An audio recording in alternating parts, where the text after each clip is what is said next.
اللهم صل على سيدنا محمد النبي الأمي وعلى آله وصحبه وسلم. فأعوذ بالله من الشيطان الرجيم. بسم الله الرحمن الرحيم. والسابقون الأولون من المهاجرين والأنصار والذين اتبعوهم بإحسان رضي الله عنهم ورضوا عنه وأعد لهم جنات تجري تحتها الأنهار خالدين فيها أبدا ذلك الفوز العظيم. സദഖല്ലാഹുൽ അലിയുൽ അദീം. സ്നേഹമുള്ള സഹോദരങ്ങളെ, അസ്സലാമു അലൈക്കും വറഹ്മത്തുള്ളാഹി തആല വബറകാതുഹു. വിശുദ്ധ ദീനുമായി ബന്ധപ്പെട്ട ഈ ദീനുൽ ഇസ്ലാമിൻ്റെ വിശ്വാസ ആചാരങ്ങളുമായി ബന്ധപ്പെട്ട് കൃത്യജ്ഞാനം നേടുകയാണ് നമ്മുടെ ബാധ്യത. പലപ്പോഴും ധാരാളം അറിവുകളുണ്ടെങ്കിലും പലതും നമുക്കറിയാമെങ്കിലും വിഷയത്തിൻ്റെ കൃത്യമായ വിവരം ശേഖരിക്കുന്നതിൽ ചിലപ്പോഴെങ്കിലും അബദ്ധം സംഭവിക്കുന്നുണ്ട്. ഇസ്ലാമികമായ താൽപ്പര്യത്തിൻ്റെ അടിസ്ഥാനത്തിൽ വിവിധങ്ങളായ അഭിപ്രായ വ്യത്യാസങ്ങളും വീക്ഷണ വൈജാത്യങ്ങളും നമുക്കിടയിൽ ഉയർന്നു വന്നിട്ടുണ്ട്. ഇതിലൊന്നാണ് നമ്മുടെ വിവിധ ആവശ്യങ്ങൾക്ക് മഖ്ബറയിൽ ഓടിച്ചെല്ലുകയും മഹാന്മാരോട് സഹായം ചോദിക്കുകയും ചെയ്യുന്ന ഒരു മുസ്ലിം രീതി. ഇതുമായി ബന്ധപ്പെട്ട ചൂടുപിടിച്ച വിവാദങ്ങളാണ് കേരളത്തിൽ നടന്നു വരുന്നത്. ഈ വിഷയസംബന്ധമായ സുദീർഘമായൊരു പഠന ക്ലാസ്സാണ് നാം ഉദ്ദേശിക്കുന്നത്. അതിലെ ഒരു ഭാഗം ഇന്നു നമുക്ക് ചർച്ച ചെയ്യാം. പ്രവാചകർ സ്വല്ലല്ലാഹു അലൈഹി വസല്ലമയുടെ ശിഷ്യന്മാർ അള്ളാഹുവിൻ്റെ വിശുദ്ധ ഖുർആൻ വ്യാഖ്യാനിക്കാനായി വന്ന അധ്യാപകനാണ് മുഹമ്മദുർ റസൂലുള്ളാഹി സ്വല്ലല്ലാഹു അലൈഹി വസല്ലം എന്ന് നമുക്കറിയാം, തർക്കമില്ല. വിശുദ്ധ ഖുർആൻ വ്യാഖ്യാനിക്കുന്ന മുഹമ്മദുർ റസൂലുള്ളാഹി സ്വല്ലല്ലാഹു അലൈഹി വസല്ലമയുടെ ക്ലാസുകളിൽ അവിടുത്തെ ജീവിതം നേർക്കുനേരെ തിരിച്ചറിഞ്ഞ് പഠിച്ചു പകർത്തി സ്വീകരിച്ച് ആ പാതയിൽ മരണം വരിച്ചവരാണ് മഹാന്മാരായ സ്വഹാബത്ത്. സ്വഹാബികൾ ഈ വിഷയം എങ്ങനെയാണ് കൈകാര്യം ചെയ്തിരുന്നത്? നമുക്കിടയിൽ ഇപ്പോൾ ഉയർന്നു വന്നിട്ടുള്ള ഈ മഹത്തുക്കളോട് ഉള്ള സഹായാഭ്യർത്ഥന, നമ്മുടെ ആവശ്യങ്ങൾക്ക് അവരെ ആശ്രയിക്കുന്ന രീതി, വല്ല ആവശ്യങ്ങളുണ്ടാകുമ്പോഴേക്ക് മഖ്ബറയിലേക്ക് ഓടിപ്പോകുന്ന ഈ രീതി, ഇത് സ്വഹാബത്ത് എങ്ങനെയായിരുന്നു? ഈ വിഷയത്തിൽ അവരുടെ രീതി എന്തായിരുന്നു? അവരുടെ സംസ്കാരം എന്തായിരുന്നു? അവരുടെ വിശ്വാസം എന്തായിരുന്നു എന്ന് നാം തിരിച്ചറിയേണ്ടതുണ്ട്. സ്വഹാബത്ത് എങ്ങനെയാണ് ഇക്കാര്യത്തെ കൈകാര്യം ചെയ്തിരുന്നത്? അവരുടെ കാലത്ത് എങ്ങനെയാണ് ഈ വിഷയം ഉണ്ടായിരുന്നത് എന്ന് തിരിച്ചറിയുന്നതോടുകൂടെ മനസ്സിലാക്കിയാൽ പിന്നീട് വാശി അല്ലെങ്കിൽ മറ്റു സംവാദങ്ങൾക്കും മറ്റുമൊന്നും യാതൊരു പ്രസക്തിയുമില്ല. കാരണം സ്വഹാബത്തിനെ പിൻപറ്റുക എന്നതാണല്ലോ നമ്മോട് നിർദ്ദേശിച്ചിട്ടുള്ള ഖുർആൻ്റെ കൽപ്പന.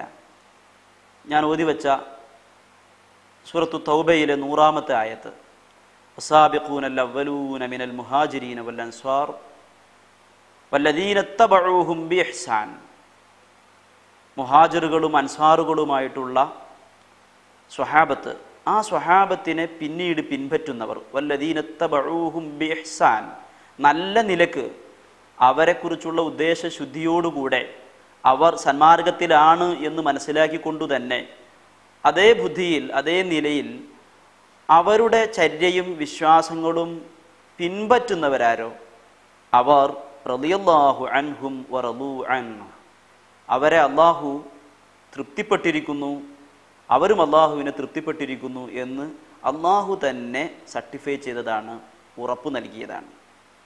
വഅദ്ദ ലഹും ജന്നാത്തിൻ തജ്രീ തഹ്തഹൽ അൻഹാർ, താഴത്തുകൂടെ അരുവികൾ ഒഴുകുന്ന സ്വർഗം അള്ളാഹു അവർക്ക് വേണ്ടി തയ്യാറാക്കിയിരിക്കുന്നു. ഖാലിദീന ഫീഹാ അബദാ, അവരവിടെ ശാശ്വതരായി ജീവിക്കാനുള്ളവരാണ്. ദാലിക്കൽ ഫൗസുൽ അദീം, അതാണ് മഹത്തായ വിജയം.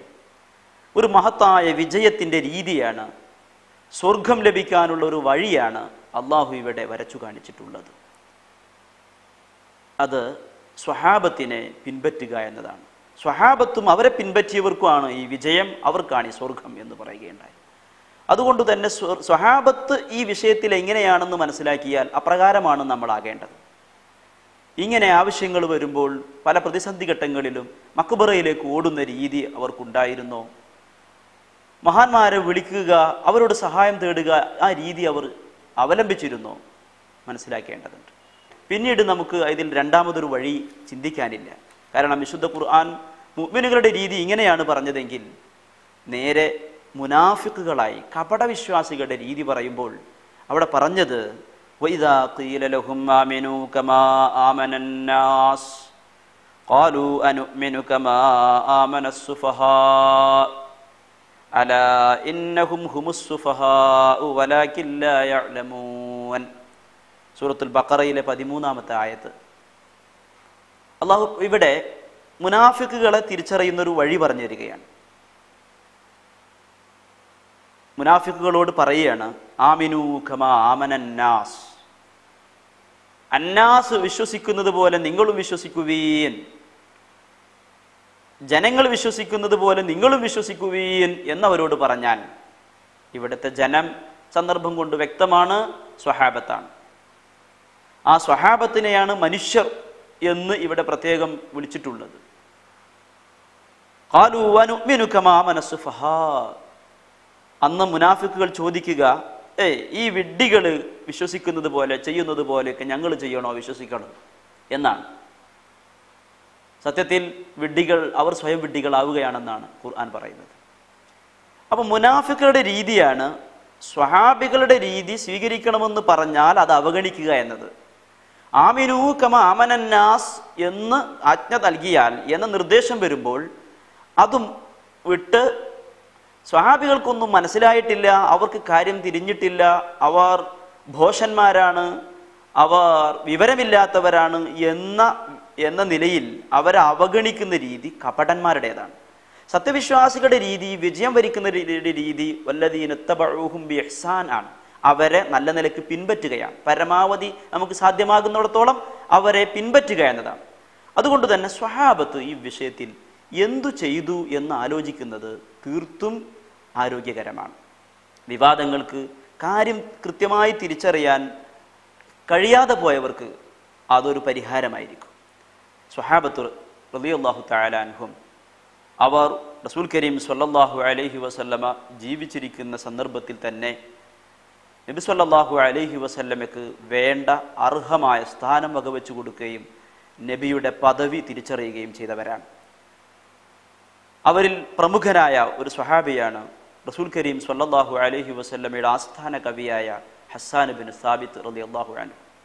ഹസ്സാൻ ബിൻ സാബിത്ത് റളിയല്ലാഹു അൻഹു തിരുദൂതർ സ്വല്ലല്ലാഹു അലൈഹി വസല്ലമയെ കുറിച്ച് അവിടുന്ന് ജീവിച്ചിരിക്കുന്ന കാലത്ത് തന്നെ അവിടുത്തെ അറിവിൽ നബിയെ വർണ്ണിച്ചുകൊണ്ട് പാടിയ ബൈത്ത് കാണാം. യാ റുക്ന മുഅ്തമദി വഇസ്മത ലാഇദി വമലാദ മുൻതജിഇ വജാറാ മുജാവിരി. ഹസ്സാൻ ബിൻ സാബിത്തിൻ്റെ ഈ ബൈത്ത് റസൂൽ കരീം സ്വല്ലല്ലാഹു അലൈഹി വസല്ലമ സർട്ടിഫൈ ചെയ്ത് അംഗീകരിച്ചതാണ്. വളരെ നന്നായിട്ടുണ്ട് എന്ന് ആശീർവദിക്കുകയും ആശംസിക്കുകയും ചെയ്തതാണ്. ഈ ബൈത്തിൽ തിരുദൂതർ സ്വല്ലല്ലാഹു അലൈഹി വസല്ലമയെ കുറിച്ച് പരാമർശിച്ചത് യാ റുക്ന മുഅ്തമദി, യാ റുക്ന മുഅ്തമദി, ആശ്രയത്തിൻ്റെ പ്രധാന തൂൺ, ആശ്രയത്തിൻ്റെ പ്രധാന സ്തംഭമേ, ആശ്രയിക്കാനുള്ള പ്രധാന സ്തംഭമേ, അഭയം തേടി വരുന്നവർക്ക്, രക്ഷ തേടി വരുന്നവർക്കുള്ള കേന്ദ്രമേ, വഇസ്മത ലാഇദി വമലാദ മുൻതജിഇ വജാറാ മുജാവിരി, അഭയം തേടി വരുന്ന, രക്ഷ തേടി വരുന്ന, അതെ സഹായം അന്വേഷിച്ചു വരുന്നവരുടെയൊക്കെയും ആശാകേന്ദ്രമേ എന്ന് റസൂൽ കരീം സ്വല്ലല്ലാഹു അലൈഹി വസല്ലമയെ വിശേഷിപ്പിക്കുന്നത് നബിയുടെ മുന്നിൽ വെച്ചാണ്, അറിവിൽ വെച്ചാണ്. അന്ന് ജീവിച്ചിരിക്കുമ്പോഴാണ്, അതിൽ ആർക്കും തർക്കമുണ്ടായിട്ടില്ല. ചില സ്വഹാബികൾ പലപ്പോഴും അഊദു ബില്ലാഹി വബി റസൂൽ